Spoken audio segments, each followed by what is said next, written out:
I believe that we're in a time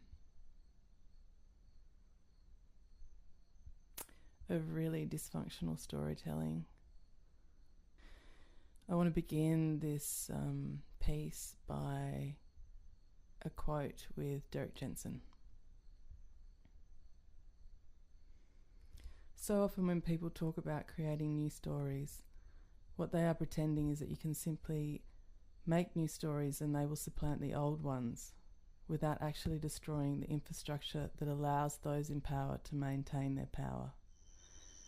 As long as those in power still have an oil economy, still have guns and tanks and aeroplanes and prisons, our new stories are not sufficient. The Tolowa had wonderful stories that taught them how to live sustainably, and they were slaughtered. The point is that telling new stories is necessary but not sufficient. I've reflected back on that quote many times since writing my thesis several years ago, and I think about the importance of stories, particularly mythology, and the way that I understand mythology has worked throughout time is to hold together a people like a container that connects you all within one. And I don't know if it's our population size or it's kind of connection of diversity in a way that's rapid and not allowing for adaptation. Yeah, I feel that there isn't that one connecting mythology that can then translate to other connecting mythologies.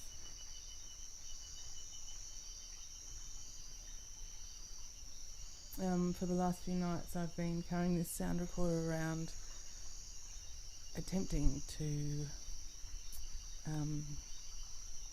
record close by koala, but they've been evading me the last couple of nights, probably because I have a recorder in my hand. That introduces the idea of the quantum physics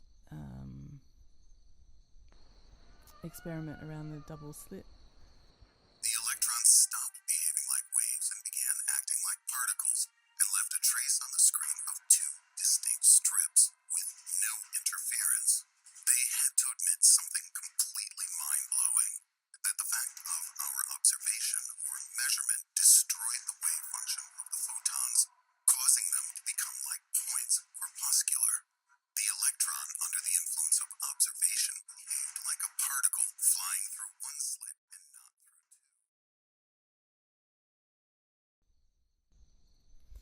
So if you're being observed, your behaviour changes, and I know that there's not an official or scientific parallel between the quantum world and the macro world that we live in, but I do think that if you're being observed, especially it's the type of observation, the story that you're telling changes. It's lacking a significant or a core connection, which happens when you're not being observed. And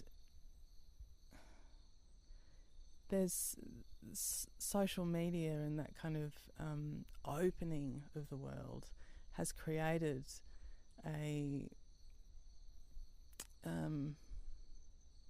very one-dimensional way of observing. It's information overload, and there's a whole sensory equation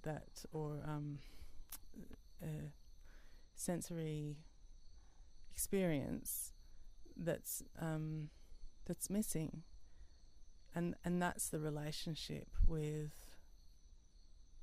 other. in terms of the non-human. And that's where mythology is based. It is the translation between the non-human and the human. It is that liminal space, the metaphor, the translation, the bridge. That's how we communicated.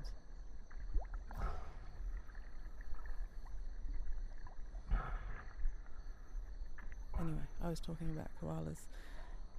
I heard from a friend who lives in the same bush that I do that there was a radio article recently on RN, and it was put forward that koalas will become extinct by 2050. And I heard that probably a month ago, and I'm still feeling very strange about that as a possibility. For me, species extinction is, I don't know, it's the measurement. It's the measurement of my humanness and my fellow species' humanness. And it's not the conversation around, oh well, the world will be fine if humans aren't here because it'll regenerate and da-da-da. It's not that story. And it's not the story of humans creating incredible technology that allows them to continue survival regardless of what happens to the environment around them. Because it's other species that are our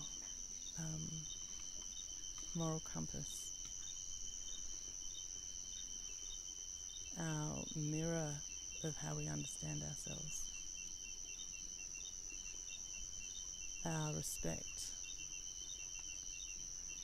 for all, including ourselves.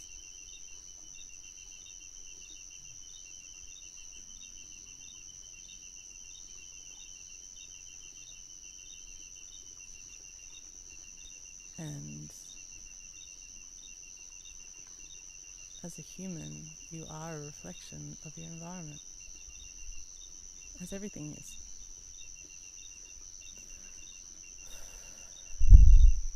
What I find a miracle is how so many different species live with each other and benefit from that. Like, they all benefit from it. It's this incredible choreography of life. And I don't feel like I'm a part of that as a human, because I feel like my species, as a collective, as a whole, as a one organism,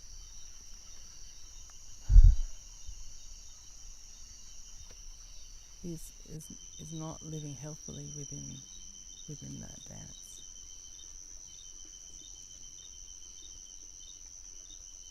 And you only have to sense, see, hear, feel, touch the waves of suffering on all different scales around the world that humans are expressing in many different ways.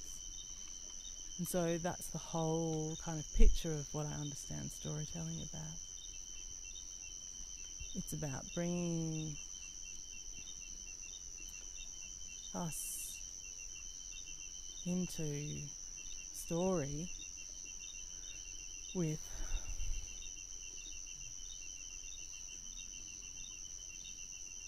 our humanness and how that's reflected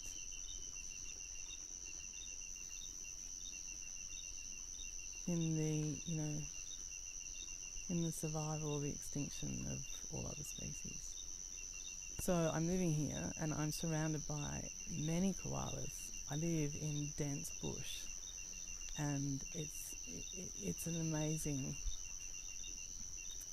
it's an amazing experience to be here, and I am so grateful in a kind of a fearful way, because it comes with a sadness knowing that there are fewer and fewer and fewer and fewer places like this left on the earth. So I want to record these koalas, you know, to put together into this piece, because their sound is so powerful and incredible, and it's so, you know, you get used to it and it's beautiful, but it's so funny when people come here and they haven't heard it and they're just like, what is that in the wood, thinking that there's these incredible kind of beasts in the forest. I mean, it's a whole nother side of the expression of evolution. And, you know, people see this koala bear as this cute, fluffy, you know, iconic creature, and yet when you're living with it, it's like, they're amazing creatures. Like, it's profound, sublime.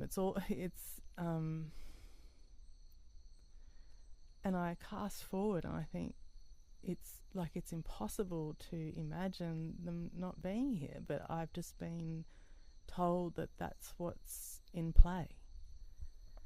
And when I lived in Western Australia and I deeply bonded with the black cockatoo, you know, they called them the living dead. I was astounded at that. It's like I'm watching these flocks of magnificent creatures flying across, you know, the sky, and hearing that you know, these flocks used to cover blanket the sky. And I'm looking at them knowing that they are the end of their species. They're the living dead, as koalas are. I'm sitting here looking at these dead eucalypts.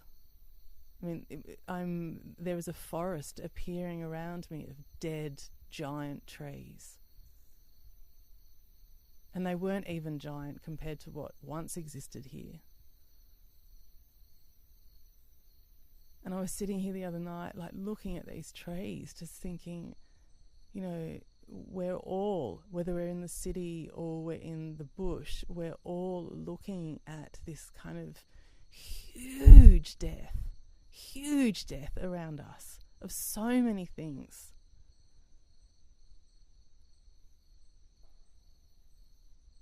And storytelling becomes fashionable, and it loses